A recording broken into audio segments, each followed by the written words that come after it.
Income tax salaried person के numericals का आज हमने फर्स्ट प्रॉब्लम करनी है बेटा, पेज नंबर 390 पर। मौज़म मुग़ल की बुक में पेज नंबर 390 पर प्रॉब्लम नंबर 1 आज हम करने जा रहे हैं जी। मिस्टर मोहम्मद फ़ारूक का ये क्वेश्चन है।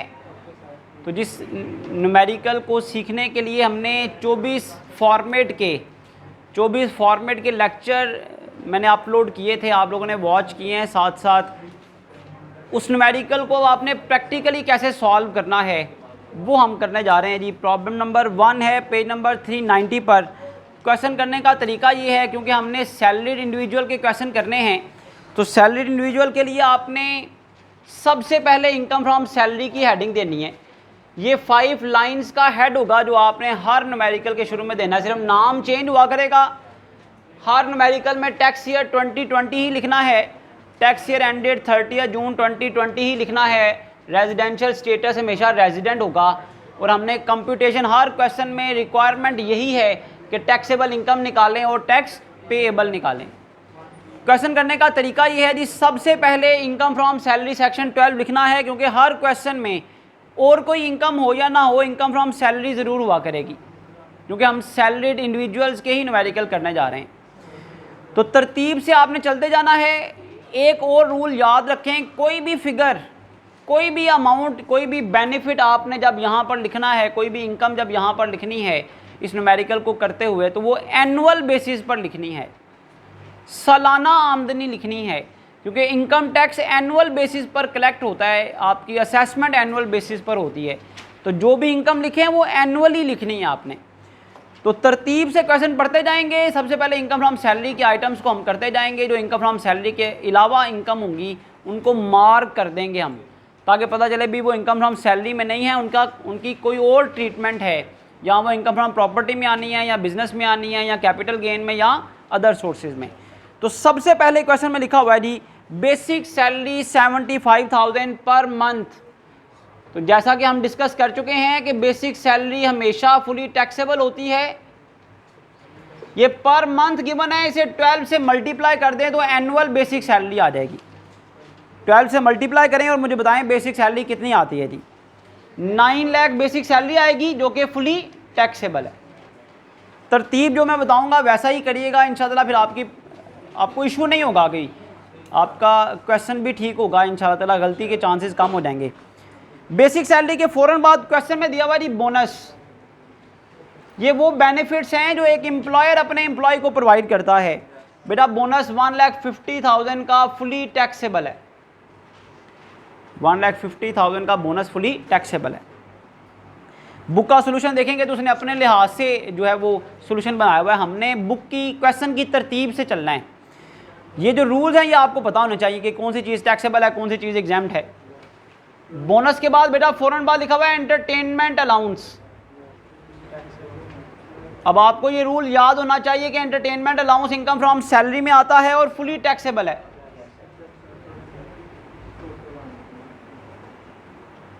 फोर्थ आइटम है हाउस रेंट अलाउंस। ये भी आपको पता है house rent allowance fully taxable है।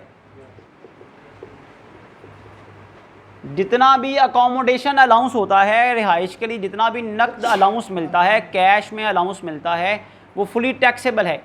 यहाँ पर अलाउंस की अमाउंट नहीं दी हुई। क्या लिखा हुआ है? लिखा हुआ है आप 50% ले लें। किसका? मिनिमम टाइम स्केल का। मिनिमम टाइम स्केल ऊपर दिया हुआ है 50,000। मिनिमम टाइम स्केल देखिए कितना लिखा हुआ है, 50,000। 50,000 से सैलरी शुरू हो रही है और मैक्सिमम जा रही है 80,000 तक। तो 50,000 है मिनिमम टाइम स्केल। लेकिन बेटा ये 50,000 पर मंथ है। मैंने बताया था जब भी लिखना है एनुअल लिखना है। तो एनुअली मिनिमम टाइम स्केल कितना आएगा? 6 लाख। 50,000 अगर पर मंथ हो, इसे 12 से मल्टीप्लाई करें तो एनुअल मिनिमम टाइम स्केल कितना हो गया? 6 लाख। 6 लाख का 50% लेंगे तो हाउस रेंट अलाउंस की अमाउंट आएगी, और हाउस रेंट अलाउंस की जितनी भी अमाउंट आएगी वो फुली टैक्सेबल है। तो यहाँ पर हाउस रेंट अलाउंस की अमाउंट नहीं दी हुई थी, उसके लिए उसने बता दिया था कि भैया आप 50% ले लें मिनिमम टाइम स्केल का। रूल आपने याद रखना है कि मिनिमम टाइम स्केल जो है वो fully house rent allowance fully क्या होता है? टैक्सेबल। उसके फ़ौरन बाद बेटा लिखा हुआ है कन्वेंस अलाउंस। कन्वेंस अलाउंस भी फुली टैक्सेबल है। इसकी अमाउंट आपको गिवन है 80,000। जो अमाउंट्स फुली टैक्सेबल होंगी उन्हें आपने आउटर कॉलम में लिखते जाना है, जो एग्जाम्प्ट होंगी या जिनका कुछ पोर्शन टैक्सेबल और कुछ पोर्शन एग्जाम्प्ट होगा उन्हें सिर्फ इनर कॉलम में रहने देना है। उसके बाद tax paid by the employer, इसको मार्क कर लें, हल्का सा निशान लगा लें इसके ऊपर। ये वो टैक्सेस हैं जो पे हो चुके हुए हैं, ये बेनिफिट भी है। इसको मार्क क्यों किया, इसकी दो ट्रीटमेंट्स हैं। एक तो आपका एम्प्लॉयर आपका टैक्स आपके एम्प्लॉयर ने दे दिया, ये आपके लिए बेनिफिट भी है।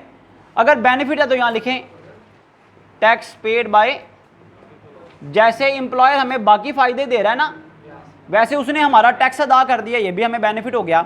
बेनिफिट है तो ये फुली टैक्सेबल होगा। इस पर मैंने मार्क कर लिया कि इसका दूसरा इफेक्ट भी है।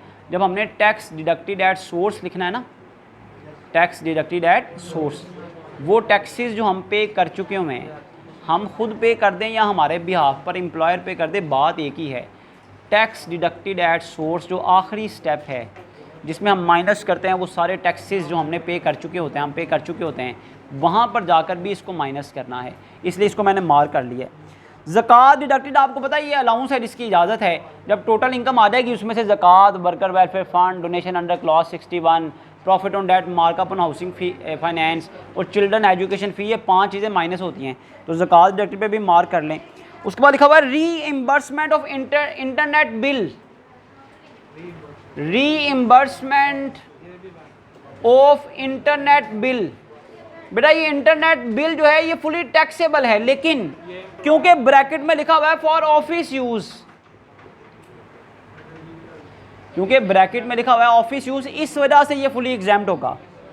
ऑफिस यूज के लिए है तो इस वजह से ये फुली एग्जाम्प्ट होगा। इंटरनेट बिल क्योंकि ऑफिस यूज के लिए, इस वजह से फुली एग्जाम्प्ट है। उसके बाद लिखा हुआ है जी 9th, encashment against unavailed leave, छुट्टियां मिली थी नहीं की, एनकैश करवा लिया, हम पढ़ चुके हैं, ये फुली टैक्सेबल होता है जी benefit. Encashment of unavailed leaves, encashment of unavailed leave fully taxable है 25,000। उसके बाद है जी interest free loan obtain from employer, company ने आपको लोन दे दिया है। मैंने बताया था लोन के हवाले से सबसे पहले ये देखना है लोन की रकम कितनी है। लोन की रकम 10 लाख से ज़्यादा हुई तो कोई ट्रीटमेंट होगी, वरना कोई ट्रीटमेंट नहीं है। तो यहाँ पर लोन की रकम 12 लाख है। इंटरेस्ट फ्री लोन मिला है भाई। इंटरेस्ट फ्री लोन का मतलब ये है कि बगैर किसी सूद के आपको कर्जा मिला। मैंने बताया था कर्जा बेनिफिट नहीं होता, लोन बेनिफिट नहीं है, क्योंकि वापस करना होता है। वो जो इंटरेस्ट बचा है ना, वो जो इंटरेस्ट के हवाले से कंपनी ने आपको राहत दी है, कंपनी ने आपको इंटरेस्ट के हवाले से गुंजाइश दी है, राहत दी है कि आप भाई इंटरेस्ट ना दें। वो जो इंटरेस्ट की बचत हुई है ना, that is benefit, that is taxable.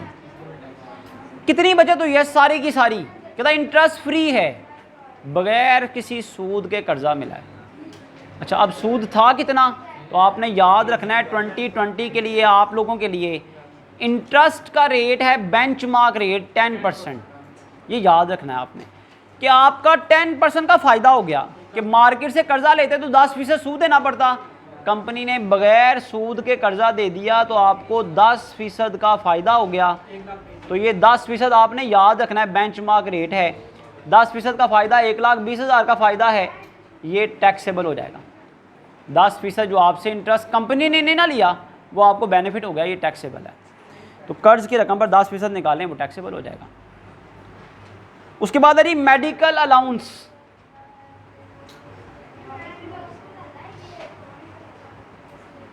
Medical allowance के बारे में 2-3 चीज़ें हैं। एक तो देखना है मेडिकल अलाउंस के साथ कोई मेडिकल फैसिलिटी तो नहीं मिली हुई। देखें ज़रा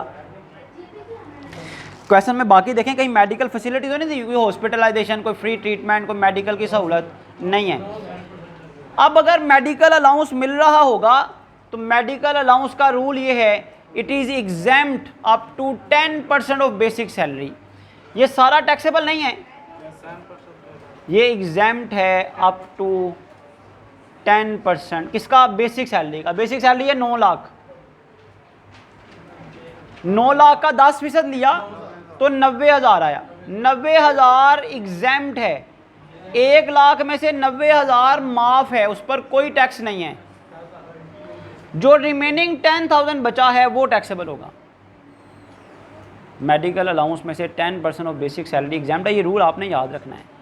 अब वो जब 10% लिया तो वो आया 90,000 माइनस किया तो बाकी बचा 10,000, वो टैक्सेबल हो जाएगा।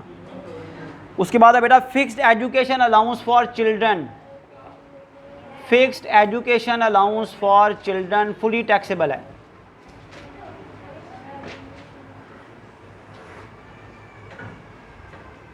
कंपनी ने हर महीने नकद रकम दी है बच्चों की तालीम के लिए, ये फुली टैक्सेबल है। वो जो हमने चिल्ड्रन एजुकेशन पढ़ा हुआ ना, वो ये है कि एम्प्लॉई अपने बच्चों की फ़ीस दे तो टैक्स डिपार्टमेंट उसे उसके बदले में राहत देता है। ये कंपनी ने आपको अलाउंस दिया बच्चों की तालीम के लिए, ये कंपनी आपको बेनिफिट दे रही है, फुली टैक्सेबल होगा। उसके बाद देखें क्या लिखा हुआ है, 13th पॉइंट देखें क्या लिखा हुआ है। Telephone bills paid by the employee himself. भाई मैं अपने टेलीफोन बिल खुद अदा कर रहा हूँ, ये इनकम है कोई? क्या इस पर कोई टैक्सेबल होने का या एग्जाम्प्ट होने का सवाल पैदा होता है? नहीं, इसकी कोई ट्रीटमेंट नहीं है। एक्सपेंसेस के बदले में टैक्स में राहत ज़रूर मिलती है, लेकिन इस एक्सपेंस के बदले में हमने कोई राहत नहीं पड़ी हुई।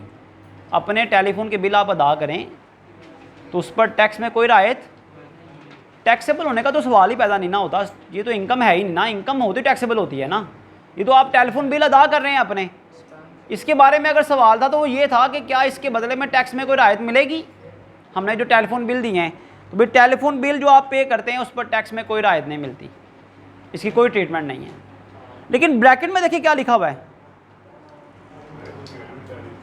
इसको मार कर लें, टैक्स पे कर दिया हुआ है। कहता है टेलीफोन बिल में 2500 के टैक्सेस आप पे कर चुके हुए हैं। तो जो टैक्स आप पे कर चुके होते हैं ये टैक्स डिडक्टेड एट सोर्स में लिखे जाते हैं। जिस तरह वो कंपनी ने आपका टैक्स पे कर दिया था ना, उस तरह टैक्स आपने खुद भी पे कर दिया हुआ है जो टेलीफोन बिल में शामिल था।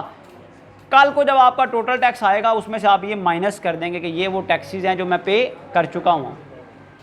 आगे चलें, जिसको मार करके आगे चलें। Hotel bills paid by company relating to the official duties. Hotel bills official duties के दौरान क्या होगा? एग्जाम्प्ट है। ये बेनिफिट था ना, इसके बारे में टैक्सेबल या एग्जाम्प्ट होने का सवाल पैदा होता है ना। Hotel bills paid by company during अगर ये प्लेयर टूर होता फिर फुली टैक्सेबल होना था। ये ऑफिशियल टूर है तो कंपनी ने जितने भी होटल बिल्स आपको दिए हैं वो फुली एग्जाम्प्ट है। उसके बाद यूटिलिटीज अलाउंस फुली टैक्सेबल है। गैस बिजली पानी के बिल्स अदा करने के लिए कंपनी ने अपने मुलाजमीन को यूटिलिटी अलाउंस दिया तो ये फुली टैक्सेबल है। आखिरी चीज़ जो पढ़ने वाली रह गई है वो कौन सी है जी? TV and refrigerator provided by the employer. ध्यान से देखें, ओनली फॉर यूज़। अगर कोई टीवी, रेफ्रिजरेटर, कोई एलसीडी, कोई और चीज़ कंपनी हमेशा के लिए आपको दे दे कि भाई आपकी हो गई, फिर तो उसकी वैल्यू टैक्सेबल हो जाती है। जितने की वो चीज़ मिले, वो माइक्रोवेव हो, वो एसी स्प्लिट एसी हो, वो टीवी हो, रेफ्रिजरेटर हो, जितनी आपको ये एसेट्स मिलते हैं अगर आपको हमेशा के लिए दे दिए जाएं तो फुली टैक्सेबल हैं। लेकिन अगर ये सिर्फ इस्तेमाल के लिए दिए जाएं, कंपनी के भी जब आप जॉब छोड़ के जाएंगे या जब हमारा दिल करेगा हम वापस ले सकते हैं, तो फिर क्या टैक्सेबल करना? फिर तो वो आपके नहीं हुए, तो टैक्सेबल क्या करें? फिर जितनी देर आपने वो इस्तेमाल किए ना उतनी देर की डेप्रीसिएशन आपकी टैक्सेबल होगी। अगर आपने 1 साल इस्तेमाल किया तो 1 साल की जितनी डेप्रिसिएशन बनती है ना, ये समझा जाएगा कि आपने 1 साल फ़ायदा उठाया उससे। 1 साल उसकी जो कीमत कम हुई है ना वो आपने फ़ायदा उठा लिया है, वो 1 साल की वैल्यू निकालेंगे, वो डेप्रिसिएशन निकालेंगे, वो टैक्सेबल हो जाएगी। लिखा हुआ है देखें अब आगे, TV and refrigerator provided by the employer only for the use. इनकी वैल्यू थी 1,30,000 और कहता है company charge depreciation 20% in its books of accounts. Company अपने बुक्स ऑफ अकाउंट्स में इस टीवी एंड रेफ्रिजरेटर की डेप्रिसिएशन कितनी चार्ज कर रही है? 20%। तो आप भी 20% चार्ज करेंगे, 20% के हिसाब से जितनी वैल्यू आएगी ये समझा जाएगा कि 1 साल में आपने उतनी ये टीवी और रेफ्रिजरेटर को इस्तेमाल कर लिया है, वो आपकी टैक्सेबल हो जाएगी। टीवी और refrigerator provided for use, TV and refrigerator provided for use, तो उसकी वैल्यू कितनी है 1 लाख। इस पर डेप्रिसिएशन का रेट अप्लाई करें 20%, ये आएगा 26,000, वो टैक्सेबल हो जाएगा। यहाँ तक हमने सारा क्वेश्चन पढ़ लिया। हमने अब तक कितनी चीज़ों पे मार्क किया हुआ है? 3 चीज़ों पे मार्क किया हुआ है, जिनमें से 2 तो टैक्सेस पेड हैं और 1 ज़कात है। जब हम इनकम फ्रॉम सैलरी सारी पढ़ लें, इनकम फ्रॉम सैलरी से रिलेटेड सारी आइटम लिख लें, तो यहाँ तक फिर आपने टोटल करना है। This is called total salary income, क्योंकि हमने सिर्फ सैलरी वाली इनकम अभी लिखी है, जो इनकम फ्रॉम सैलरी सेक्शन 12 में आती है। तो यहाँ तक ये सारी आउटर कॉलम में लिखी हुई इनकम्स का टोटल करें। यहाँ तक आउटर कॉलम्स में लिखी हुई इनकम्स का टोटल करें, टोटल करें, शाबाश।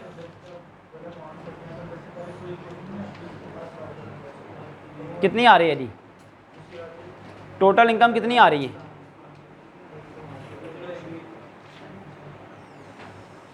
टोटल इनकम आएगी जी आपकी 17 लाख। कैलकुलेट करके बताएं, कैलकुलेटर से टोटल करके बताएं कितनी आ रही। टोटल इनकम यहाँ पर टोटल सैलरी इनकम आ गई जी 17 लाख। इधर व्हाइट बोर्ड पर ज़रा ध्यान करें सब लोग, शाबाश। टोटल आ गई टोटल सैलरी इनकम। अब इसके बाद आपको तरतीब के साथ हेडिंग देनी चाहिए इनकम फ्रॉम प्रॉपर्टी की, फिर वो लिखनी चाहिए, फिर इनकम फ्रॉम बिजनेस, फिर कैपिटल गेन लिखना चाहिए, फिर अदर सोर्सेज लिखने चाहिए। लेकिन हमने पूरा क्वेश्चन पढ़ा है, ना इनकम फ्रॉम प्रॉपर्टी है, ना बिजनेस है, ना कैपिटल गेन, ना अदर सोर्सेज। तो यही टोटल, यही सैलरी इनकम आपकी टोटल इनकम हो जाएगी। यही सैलरी इनकम आपकी टोटल इनकम भी यही आ जाएगी 17,86,000। टोटल इनकम आने के बाद, टोटल इनकम तो 5 सोर्स ऑफ इनकम को ऐड करके आती है, लेकिन इस क्वेश्चन में है ही सिर्फ 1 source of income. Total income आने के बाद इसमें से 5 चीज़ें माइनस होती हैं: ज़कात, worker welfare fund, donation under clause 61 schedule 2, profit on debt, markup on housing finance और चिल्ड्रन एजुकेशन फ़ी। हमने पूरा क्वेश्चन पढ़ा है, मार्क भी किया हुआ है, सिर्फ ज़कात डिडक्टेड इसमें है। इस क्वेश्चन में सिर्फ ज़कात डिडक्टेड है।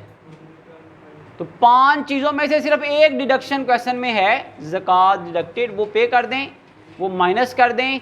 अब जो बचेगा that is called actual taxable income. ज़कात डिडक्टेड माइनस करें, ज़कात डिडक्टेड कितनी है?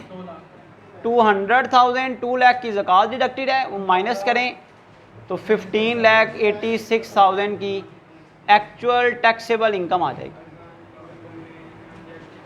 एक्चुअल टैक्सेबल इनकम, वो इनकम जिस पर टैक्स लगना चाहिए। एक्चुअल टैक्सेबल इनकम आने के बाद वो सारे स्टेप्स, 8 स्टेप आपको याद होने चाहिए, आपके फिंगर टिप्स पे होने चाहिए कि एक्चुअल टैक्सेबल इनकम आने के बाद इसमें ऐड करते हैं share from association of persons. तो इस क्वेश्चन में shares from association of person नहीं है। तो जब share from association of person नहीं होगा तो यही इनकम आपकी फाइनल इनकम होगी। इसके नीचे डबल लाइन लगा देनी है, यही आपकी हतमी इनकम है। इसमें शेयर फ्रॉम एओपी नहीं है, तो इसी इनकम पर अल्टीमेटली अब आपने टैक्स निकालना है। तो आपको याद होना चाहिए, क्योंकि शेयर फ्रॉम एओपी नहीं है तो इस पर टैक्स नहीं निकलेगा। टैक्स अब एक्चुअल टैक्सेबल इनकम पर निकलेगा, वो स्टेप नंबर 2 में आता था। तो स्टेप नंबर 2 है जी कंप्यूट। अब स्टेप नंबर 1 तो नहीं होगा ना, क्योंकि शेयर फ्रॉम एओपी है ही नहीं है। शेयर फ्रॉम एओपी नहीं है तो उस पर टैक्स भी नहीं निकलेगा, डायरेक्ट एक्चुअल इनकम पर टैक्स निकालेंगे। तो यहाँ पर आपने करना है जी computation of actual tax payable,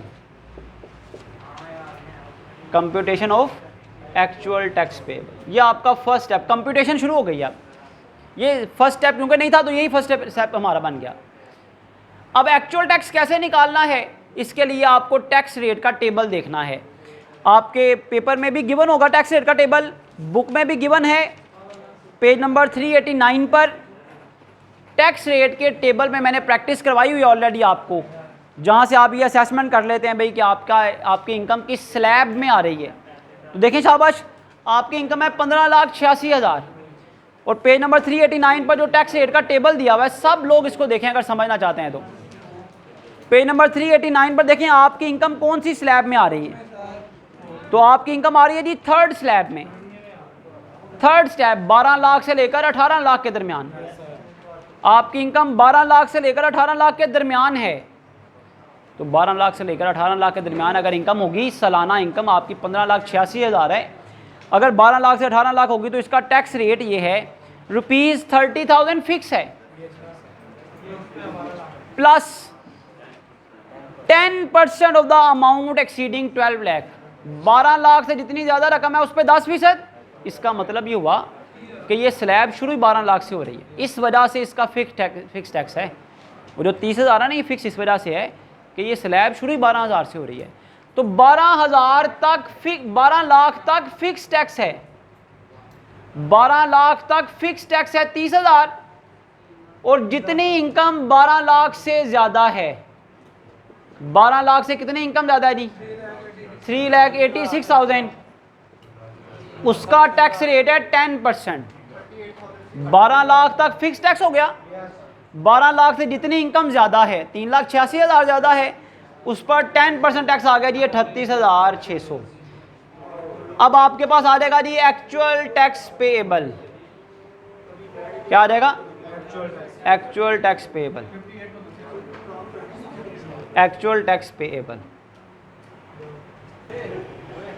actual tax payable आने के बाद ये सेकंड स्टेप है कंप्यूटेशन में।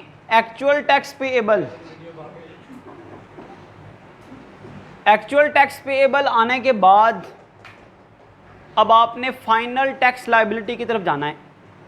तो आपकी फिंगर टिप्स पे ये 8 स्टेप होने चाहिए। फाइनल टैक्स लायबिलिटी तक पहुंचने के लिए 8 कंप्यूटेशन के स्टेप हैं, जिनमें से हम डायरेक्ट सेकंड स्टेप पे आ गए, क्योंकि रेट पर्पज़ वाली इनकम भी नहीं थी, रेट पर्पज़ वाला टैक्स नहीं आया।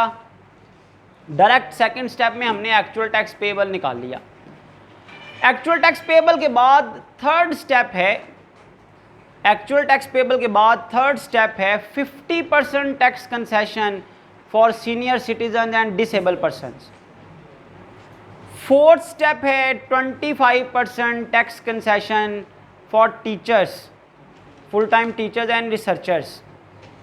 फिफ्थ स्टेप है foreign tax credit. Sixth step है एवरेज रिलीफ। सेवंथ स्टेप है add tax on separate block. और एट स्टेप है टैक्स डिडक्टेड एट सोर्स। यहाँ तक जितने स्टेप्स मैंने बोले वो इस क्वेश्चन में नहीं थे। 8वां स्टेप यहाँ पर है tax deducted at source. Tax deducted at source का मतलब है taxes paid in advance.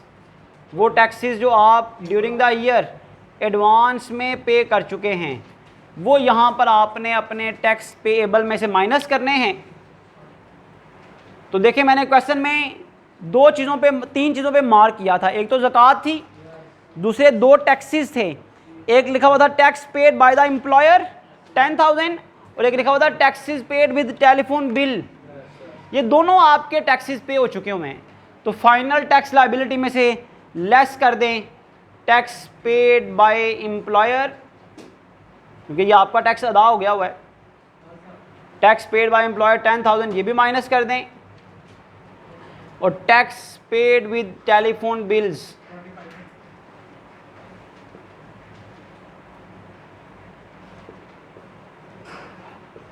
Tax paid with telephone bill कितना है जी? 2,500। तो एक्चुअल टैक्स पेएबल में से ये दोनों टैक्सेस माइनस कर दें तो आपके पास फाइनल टैक्स लायबिलिटी आ जाएगी। This is called net tax payable